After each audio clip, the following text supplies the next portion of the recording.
ใช่หน่าคือดำเต็ม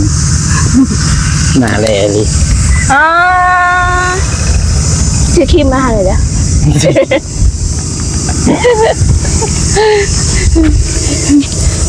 ซื้อครีมมาให้ขนาดฉันยังไม่ได้ทาเลยเธอพูดขอเงินหน่อยฉันจะไปซื้อมาให้ ก็ชื่อคิมเนี่ย โอ้ยตนเด็กพี่น้องเนาะกินข้าวจีแกกินข้าวบ่ได้เห็ดบ่น้อย กินอ่ะกินเถอะเราน้อยหย่ำได้น้องเจ็บแห้งอื่นเอานิ่นอื่นเด็กคือแบบจริงหน่อยกินข้าวหัวเขาจะเอายิงกับลิ้นดันที่ด้านปลาย เห็นบอกแก้วอยู่วะบอกแก้วมาบ่หรอก บ่ ฝากซื้อนี่เด้ ชื่อยัง พวกข้าก็พวก โอ้ สนใจป่ะ ไม่สนใจได้อยากได้อยู่ พันในมันรุ่นราคาเลย แม่นบ่ ราคาโป๊กอ่ะ 3,000 เอ็ด เออยังทันอยู่บ่นี่ ทันแต่ว่าต้องได้สั่ง โอ้ เอาที่สั่งให้ อยากได้อยู่สั่งอยู่แล้วนี่ ไทย โอ้ เอาเงินไปจำ 3,000 3,000 เอ็ด 3,000 เอ็ด ตะกี้ไอ้ซื้อ5,000ปลายผู้ใดมันรุ่นราคา อยากได้อยู่เพราะตอนนี้เงินท่วมกับ2,000แล้วยังขาดอยู่1,000 เอ็ด จะได้ก็เอาเงินมาสิไปจำให้มือสิไปอยู่ โอ้ สั่งให้ได้อยู่ เดี๋ยวมือแรงชิมมือนอนก่อน นั่นที่ตลอด ว่าบ่มือแรงให้จังหน่อยได้เฮาเสียนเอา6ล้านบาทก่อน โอเค เป็นมือของเฮาได้มื้อนี้นี่ เลิกวิ่ง อย่าว่าไปนะโดยสบายดีอย่าว่าไปนะไอ้บอกอยู่ว่าเด็กมาก็จะ ขับ ได้ เลิกวิ่งงามเลย คือของง่ายใช่นี่แล้วอันเดียวกัน เดียวกัน รุ่นเดียวกันเลยเนาะ อันเดียวกันแต่ว่าซื้อตอนนั้น5,000 เอ็ดไปปลาอยู่เนี่ย อ๋อ นี่เป็นรุ่นราคาเลย ไม่ตัวเก่าการลมเลย แมนมีการล่มกันนะ หกเกี่ยว ได้อยู่ กลางอาทิตย์หนึ่งเนี่ยมาอาทิตย์หนึ่งถึงนะ อ๋อต้องได้ไปจำเงินประมาณอาทิตย์หนึ่งเนาะ จำเบิดเลย อ๋อ ถ้าเป็นบุตรตัวเราเรื่องตัว โดยบิ๊กซี่บ่ดิชื่อใช่นี่ โรบินสัน โรบินสัน สีขาวของสดตี เอาก่อนก็ไม่ได้บ่เนาะ ยังไงคุยกับเราแต่เราใจายเงินเลย ไปผ่อนน้ำเบาแก้วเด้ผ่อนน้ำเบาแก้วแล้วหายน้องน้อยอันเอาไปใช้ลาบไปแล้วขายอัน ค่ะขาเขียดจ้ะ ขายจักจันได้แล้วก็ไปผ่อนให้ลาบเดือนละ200 แม่อยู่บ้าน ขายเงินเท่ากัน ก็คือ ทนไหน ขักยู่ ใส่มาเลย อยากได้มันจะโดนแล้วตัวนี้มันกัดนี่บ่มีอันกันล่มแล้วพี่น้องเดี๋ยวนี้เช็คลมหมู เปิดขึ้นอันหนึ่งก็บ่ได้อีก มาเริ่มเพลแล้วเดี๋ยวเมื่อนอนขิดก่อนมื้อแรกนี่3,000 เอสนี่นะเนาะ ตะกี้บ่ได้ราคานี่ โมเมนต์ที่ใหม่คือโป้คนนี้บ่จัก ยังบ่ฮู้ว่าเพิ่นสิเปิดโปรมื้อใดจังใดนะยังบ่จักจะถามเราว่ายังมีอยู่บ่ยังมีอยู่หรอแต่ว่าต้องได้ออเดอร์แต่ก็ยังบ่มั่นใจว่าถ้าเราไปอยู่ห้างมีเลยก็ซื้อมาได้เลยนะแต่ช่วงนั้นเครื่องเราเบิดเด้ เดี๋ยวมื้อแรกอีเซตบอกใช่อยากได้อยู่ โอเค อยากได้ลิโอเคมื้ออื่นก็สิไปหมกอีกว่ะ ไป โอ้ ถ้าไม่สู้ไปนะไปเรื่อยอยู่ตรงนี้ โดย แต่ว่าจะซื้อยังกระบอกซื้อยังไง อยากได้หลายอย่างอยู่แต่เงินนี่ติไปทุกมื้อนั่นเนาะหาเปลี่ยนอาชีพบัดนี้ ขับหิว ครับหิวเครื่องหิวฟอง กินละ10 บาท30 บาทมันได้อยู่ได้ ไปให้ไทย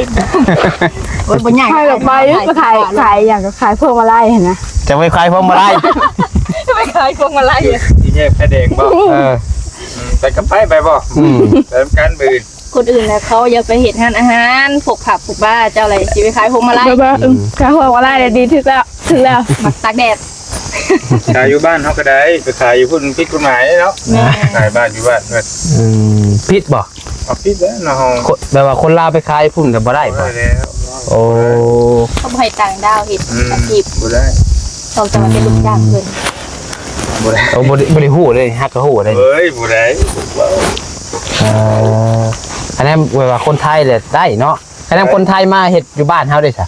เพิ่นก็มีใบทะเบียนจดทะเบียนครั้งนี้เด้จดทะเบียนการค้า โอ้ เอาไปเฮ็ดก็ได้คือกันแต่ว่า ไอ้วินน่ะเด้ไอ้วินพาเราไปขายออนไลน์ญี่ปุ่นเราก็ เลยต้องมีเนาะ ทะเบียนการค้าครั้งนี้ได้ อืม ต่างชาติมาลงทุนอยู่ที่ได้อันนี้โดโดจะไปยืนอยู่แค่เด็กบังเอิญตำรวจบ่พ่อก็ได้คือกันเห็นบ่ ตัวว่าภาษา แต่ว่า ไทย คัน ได้ ตัว บ่ ข้าวกันน่ะสิได้อยู่ไอ้บ่บ่มีปัญหาดอก ได้ ต้องไปประจำเลย เอาเขาขายทั้ง เนาะ ชั่วโมงนี่เด้ เลย เป็นโชคดีไปก็ ปลอมตัวเลยเนาะ ตัวว่าภาษาไทยได้บ่บ่แม่นไทยส่วนลาวได้นี่เป็นจับได้ ต้องว่าไทยเฮคอร์ดสิ อยู่มุกนี่เว้าลาวก็ได้ บ่เพื่อให้เพิ่นเสียใจว่าเป็นคนไทยร้อยเด้เออฉันเป็นคนไทยค่ะ มาจากลาว บ้านอยู่ไหนคะ บ้านอยู่ลาวค่ะ ว่ากันไอ้หน้าแผล อย่างนี้เนาะพอดีว่ามื้อนี้ก็มาหาน้องน้อยเพิ่นคือเก่าเป็นยังไงช่วงบ่าย เดี๋ยวจะเช่าแล้วติโรคภัยกับผมไปเห็นน้องพาไปกวด ๆเลย น้องอยู่ไปเห็นลิ้นไปลิ้นชวนน้ำบ่ได้ว่าน้ำก็แดงมื้อบ่จัง บ่ จิกแดงจิกดำบ่ หลายคนเด้สูงกำลังกะสิมีแน่แหละ งายอึกเจ้ย ให้พาลูกสาวไปลิ้นอยู่สวรรค์มื้อน่ะ เลย เต็มเพิดร้อยลุงลงมาโอ้ยตาย ผมนิดหน่อยบ่ใครอยู่คัน เอาเล็ก ได้มา เล็กน้อยจังผู้ใหญ่แล้วร้อยลุงมาเนี่ยยิบขึ้นมาไว้ถึง เจ้าว่าเขาเป็นของน้องน้อยป่ะจ๊ะ ไว้นี่มา แม่และของเฮาเลย อยู่สวรรค์พุ่นอยู่ อยู่รักแปดพุ่น อืม อยู่นี่บริเวณแต่ถึงแล้วอยู่นี่ เลยมาผมไปเล่นว่ะ น้ำกะเข้มเกี่ยว แช่หน้าบางทีเนี่ยบ่ บริเจ้ โอ้กระโดดลงมาเลย มันเข้า เลือก ปาก เลยบริเจ้ได้อื่นเลย เออ เข้มแล้วเขาใส่อย่างเงี้ยก็เฮโรอีนป่ะ โคลีน โคลีน อันแท้มัน FC คนหนึงเฮโรอีนโอ้ยตลกแท้แบบใช่ว่า เฮโรอีนนี่คืออย่าง แล้วก็ ยา เฮาลงไป ติดเด้อ แสบบัดแข็งขาเลย คอ ก็แสบ ลีนอัน คอลีน แม่นตรงใช้น้ำคอลีนเฮโรอีนน่ะมันยาแล้วอันนั้น เรียกคนบูฮูเนาะ กูจักเกลือเลยไอ้กูบ่รู้จักเกลือเรื่องจักเกลือ เลยว่าไปเฉยแล้ว เดี๋ยวยังว่าจะเป็นบุยุทธบุญเนาะลงไปน้ำเขาแดงเรื่องคือ บ่ นะ เอาใส่หยังก็ใส่แพมเพิร์ส ใช่มันกับบุยุลุงเซไปน่ะเนาะออกเบิดเข้าเลย โอ้ผู้ใดไปส่วนร้านนี่ก็อยากไปตำได้2-3อึกผู้ใดไปกัน แล้วก็ น้องน้อยกันไปอึกนึงเนาะ กระโดดลงมาแต่เทิงผู้ ก็ขี่ตะลุดนะบอก ว่าว่าสิตาย กระโดดลงมาแบบจุ่มมาเลยหอดพื้นผู้ก็กระดิกขึ้นมาบ่ทันนะเฮ็ดกระดิกขึ้นมานะ ไปทางใดต่อใช่บัดนี้ให้ไปทางใดต่อบัด จังว่าจะไปเยี่ยมน้องนี่น้ำเนี่ยน้อง โอ้น้องลี่ นะ อ่า ไปเยี่ยมเพิ่นแต่หึงนะตัวเปื่อยไปเลยไปจักนั้นไปกะหมดครับ โดยตนอายุเนาะคือว่าเจ้าจะไปตอนนั้นก็คือว่ายังบาดมันนั่นบ่ เริ่มนั่นแหละเป็นมะเร็งเด้จักสิว่าแนวใด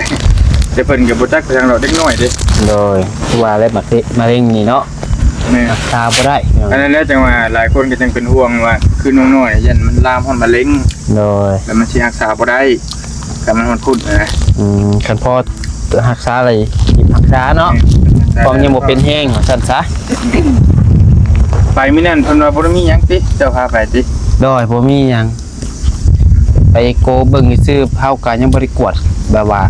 บ่ได้กวดเบิดทุกอย่าง ยังบ่ได้ แนว ตรวจละเอียด แม่นแบบว่ากวดแบบเพิ่นว่าได้แบบ เข้าไปก็ว่าอย่าอีโก้ โดยเฮาแค่ว่าเฮาไปกวดเบิ่งอยากฮู้ว่าเป็นก้อนเบ้าแท้บ่หั่นน่ะ แม่น แค่ซ้ำนั้นซื่อเพราะว่าน้องเพิ่นว่ากวดนั่นน่ะก็กวดเลยเด้แค่อยากฮู้ว่ามันแม่นโรคก้อนเบ้าแท้บ่ที่เพิ่น โดย ก็เลยว่าบ่ได้กวดบ่ทุกโรคแต่วันนี้เพิ่นว่าบ่มีหยัง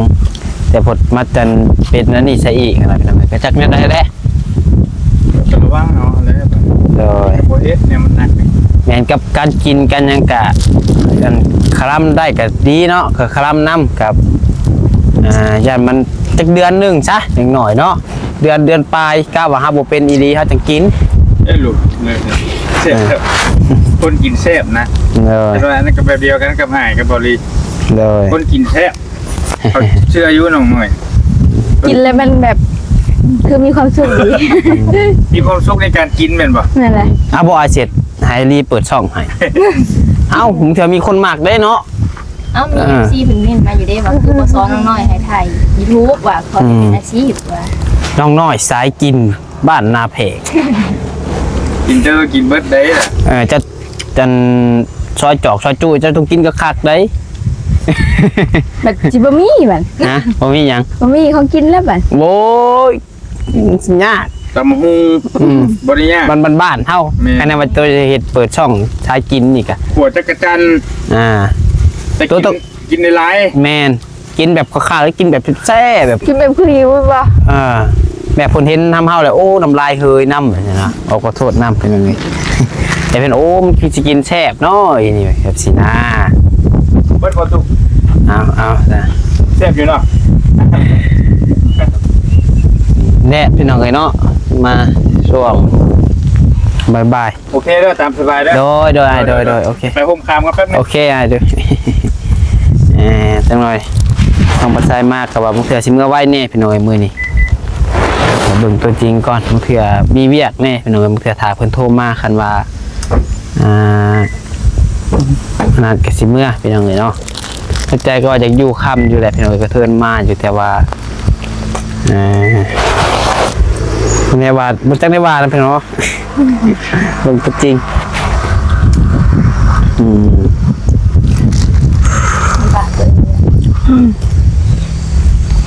ได้ใช่เพื่อความสวยความงามเท่าน้องน้อยนี่ก็แปลว่าเพศไป น้องเจ็บบ่ดิ ประมาณ เจ็บ นึง เจ็บกระอดเอา เขาจียังดีเอาพี่น้องกัดได้สะเทือนบดแขว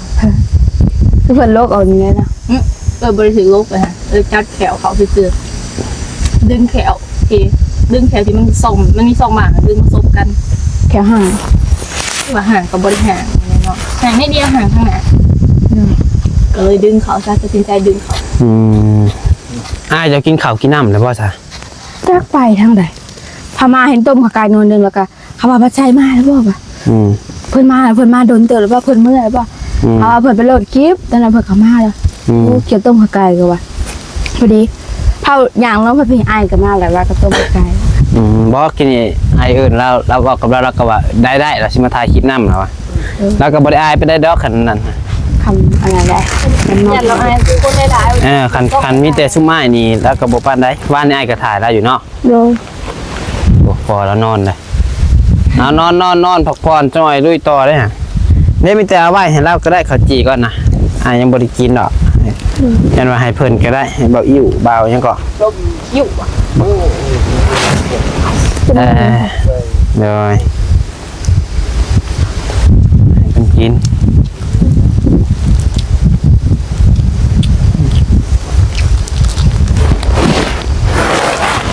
กินแล้วได้กินน้องเนาะน้องน้อยก็ได้บางFC เพิ่นก็ว่าอยากให้น้องปัดไส้นี่ซื้อรถมาให้น้องเพิ่นแน่เพิ่นว่าพี่น้องเนาะ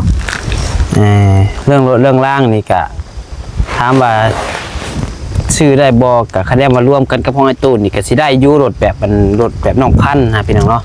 เดี๋ยวทางไอ้ดียันซื้อไปให้เพิ่นประมาณ 18,000 19,000นี่ วันที่ขี่สำนักงาน ทั้งสิถามน้องน้อยจ้ะระหว่างรถกับเพื่อนเอาตัวใด เฮาว่าเพื่อนก็ อะไรเพื่อนก่อนรถไว้ตำลังบ่ โดย คือคากแล้ว โดย สมมุติว่าอันนี้สมมุติพี่น้องเนาะสมมุติว่าน้องน้องเพิ่นบ่ได้เป็นอิหยังแล้วแบบว่าห่างกายเพิ่นแข็งแรงปกติแหละแค่นั้นว่าน้องเพิ่นสิเอารถเฮาก็สิไปซื้อรถให้แค่นั้นว่าสิเอาเฮือนเฮาก็สิซื้ออุปกรณ์ซื้อนั่นซื้อนี่มาเฮ็ดเฮือนเนาะ เพื่อนก่อน เอาเฮือนบ่เพิ่นได้อยู่เด้ เลยแต่ว่าตอนนี้นี่ยังบ่สร้างสิว่าตัดสินใจบ่ได้พี่น้องเอ้ยเพราะว่าต้องพังเบิ่งอาการน้องน้อยเพิ่นก่อนเพราะว่าสมมุติว่าเฮาเงินไปซื้ออุปกรณ์เฮ็ดเฮือนเบิดสมมุติว่าน้องน้อย อาการกำเริบมาอีกเป็นมาอีกกะมันจะบ่มีเงินปัวเจ้าแม่นบ่ โดย ต้องกันเจ็บใบก่อนเนาะเพราะว่าถามว่าอยากเฮ็ดก็จะเฮ็ดนั่นแหละพี่น้องคือน้องบ่ใส่ก็จะเฮ็ดในเพิ่นอย่างน้อยก็ขึ้นโค้งขึ้นหยังให้มันทันยามฝนเนาะ โดย ให้มันโค้งราคานี่ให้แล้วก่อนยามฝนซะ บ่ได้หามาเฮ็ดให้งาบ่ได้ส้น แม่น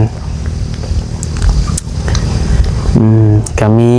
2ขอให้น้องเลือกสมมุติว่านั่นเป็นจังไงแต่ก็ยังบ่ทันว่าพี่น้องเราแค่คุยกันเบิ่งซื่อๆซะเนาะคุยกันเบิ่งว่าน้องเพิ่นต้องการอันใดพี่น้องเนาะระหว่างรถกับเพื่อนเจ้าเลือก เพื่อน เพื่อนเนาะรถเอาไว้ตำรางติ โดย ย่างไปก่อนเนาะพอ FC หลายคนแฮงในพี่น้องเนาะตั้งแต่เพิ่นฮู้ว่าน้องน้อยเพิ่นบ่ได้เป็นหยังแล้วเพิ่นก็ว่าอยากให้ได้ซื้อรถให้น้องเพิ่นซะอีตนน้องเพิ่นว่าน้องเพิ่นใช้ก็อีตนอยู่หั่นแหละพี่น้องก็อยากซื้อให้เพิ่นอยู่แต่ว่า หา เป็น ได้ ได้ ยังไงเอาซะจะได้ง่ายอะ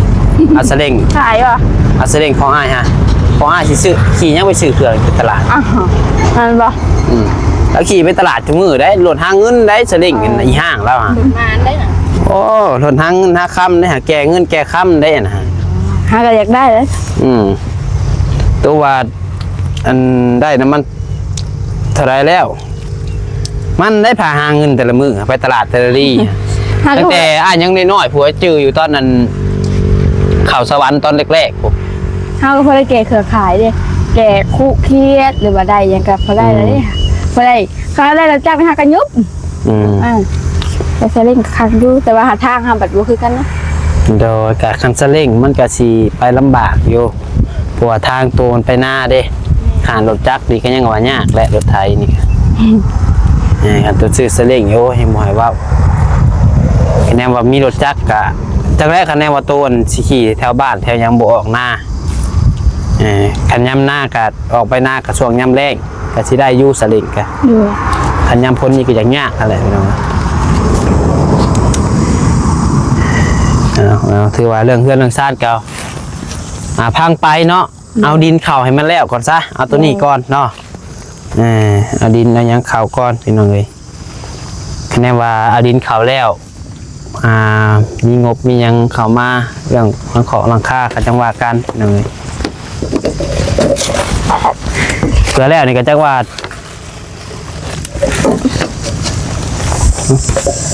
พอแล้วนอนบ่อน นอนเลย ตกใจดิคือ นั่นเลย ฮะ นั่นเลย นอนในนั่นบ่ ดีแล้ว เขาตกใจคือด้วยใช่ยันเราซอกหน้าเห็นมือเราจับ ไปบ้าน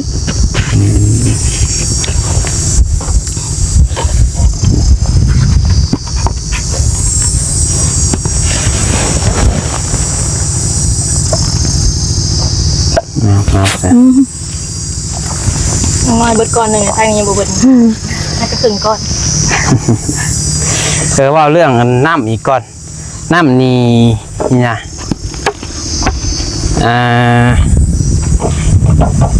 น้ำกินแล้วช่วยจะกินตัวนี้แล้ววะอยากให้ไปซื้อน้ำสะอาดได้มากินเด้อเมื่ออื่นแหละขณะเจ้าวันเล่ารถไทยออกมาแหละถอกออกน้ำตัวน่ะเด้อแต่ล่างกระตุกก็คักเลยเอากระตุกอันนี้เก็บมาเบิดเด้อมันมีจักตุกก็ วันยัง7-8ตุกนี่นะประมาณนี้ หาตุก ตุกบ่ แล้วออกมาเบิดรถเลยซื้อน้ำกินที่เข้าไป โดย ไปพุ่นแล้วก็เอาออกมาพี่ไปบนเฮ็ดเวียกนี่ตุกนึงเด้ออยากให้เจ้ากินน้ำสะอาดบ่มีหยังดอกเดี๋ยวเอาเงินให้ก็ได้คันบ่มีสิเอาเงินให้ไว้ซื้อกินน้ำในแหละ แน่บ่สะอาดบ่ล้างนั่น แม่นใครล้างคือให้โตให้เงินเป็นนั่นเป็นนี่อยู่อันตรายจอยเป็นนิ่วมากรอกใครล้างเป็นนั่นเป็นนี่โอ้ยให้สิปัวหลายโรคอีกหลายโรคบัดเฒ่าไปหาโรครุมเร้าอีกพอแห้ง สัญญายังบ่เห็นสัญญาแข็งแรงมันเฒ่าไปพุ่น30 40นี่เริ่มอาการมาแล้ว โดย กันนั่นแหละแต่ว่ารักษาเอาแล้วสุขภาพตัวเองเงินค้ำกับเพราะว่าสิบ่พอมีซื้อน้ำซื้อในสิก็ได้อยู่แล้วว่าซื้อน้ำกินก็กินตัวเองสะอาดสะอาดตัวเอง คือว่าบ่มักบ่น้ำสะอาดนะคือว่าบ่มักน้ำสะอาดมักกินน้ำแบบนี้ก็ตามใจไอ้แนะนำซื้อยันดาเป็นหันเป็นหนีอะไรฮะเป็นอะไรบ่คือแต่เก่ากันนั่นแหละจังว่าอยากให้กินน้ำสะอาดนี่ยังทรายยังอันนี้ฮะทรายยังอันนี้ ใส่พาน ใช่พานรถไถบ่ มันคือว่าตัวน่ะมันขาดเลย ไอ้ซื้อมา แม่ไปซื้อมื้อวานนี่ เท่าไหร่อันนี้ จัก70 ซื้อสาย 80 พานมาเปลี่ยนรถไถก็พอเปลี่ยนอยู่แล้วเบิ่งมาเบิ่งพี่น้องสิพาเบิ่งมันก็พอเปลี่ยนแหละพี่น้องเอ้ยพวกใส่หยังก็ใส่คุ้มค่าคุ้มเนี่ยได้เราใส่พวก โอ้ยพี่น้องเนาะ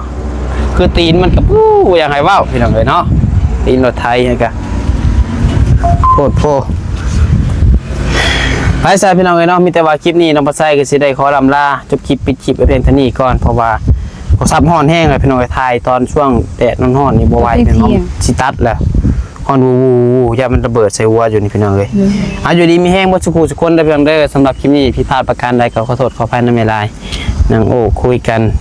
กับน้องน้อยพี่น้องเนาะอยู่ที่เฮือนไม้เพื่อนมือนี้ก็ได้ดีมีแห้งบ่สุขุสุคนส่งมันลำด้วยสบายดี